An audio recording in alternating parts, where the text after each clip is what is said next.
member, Amy Klobuchar, and a great neighbor, as has been mentioned many times over, between Minnesota and Iowa. Amy has worked with me on so many different agriculture and biofuel related issues. And I am excited to work with you, Senator Klobuchar, you and Chairman Bozeman, as we work on a 5-year farm bill.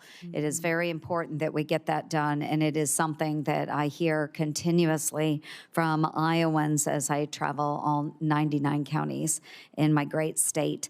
And of course, to you, Mrs. Brooke Rollins, thank you so much for being here today, and thank you for bringing your friends and family. I know how important that support is, and I'm excited to see you as our nominee for Secretary of Agriculture. I know you're an ag girl at heart. We have talked about it in length. I truly am too, and I do have full confidence in your ability to lead this department, full faith and confidence in this role. So, Ms. Rollins, something that you and I talked about, I'll start with this one. We talked about it at length, is telework. And I know that we must address some of the work policies for federal employees at the Department of Agriculture. As you know, the GAO reported USDA's headquarters has a space utilization rate at just 11%. 11%. I've even received whistleblower letters from employees describing the building as a ghost town. So last year, I addressed this exact issue with then Secretary Tom Vilsack and was met with very strong opposition. Rather than provide any evidence to dispute the GAO's numbers, and even after repeatedly following up with his staff, he refused to give me specific in-office numbers or building utilization data. In stark contrast, President Trump acted immediately to get our federal workforce back to actually working for the American people. So, Ms. Rollins, in line with these efforts, what's your plan to achieve the 60% utilization goal for your headquarters buildings, which has been set by Congress? And secondly, will you commit to requiring each USDA employee to show up to the office?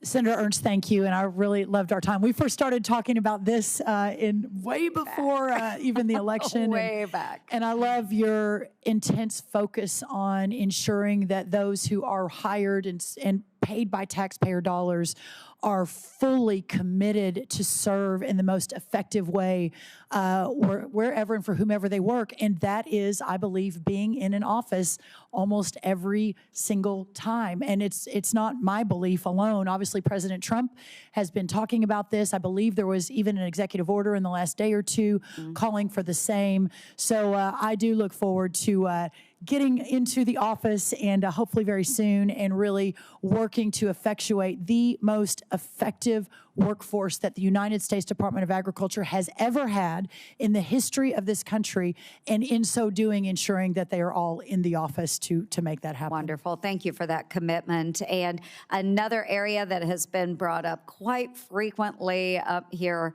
on the dais, and one that won't be a surprise to you, but another area that is critically important for my Iowa farmers is biofuels. It's a key source of demand for our corn and our soybeans. During the Biden administration, this industry really did suffer from deflated renewable or the RVOs. The last-minute announcements on sales of E15 and the lack of clear tax policy guidance on the 45Z clean fuel production credit, which is something that Roger Marshall, Senator Marshall of Kansas, and I were just discussing. Many of these moves have forced plants to idle or stop production completely. This is a huge issue for us. This is threatening hundreds of rural jobs and squeezing grain prices in the process. So I do applaud President Trump for making E15 a priority. He did have an executive order on that, but I do look forward to securing a permanent fix in law. But we will need an all-hands-on-deck approach for crafting future RVOs that reflect production capacity and guidance on the 45Z that will support American farmers.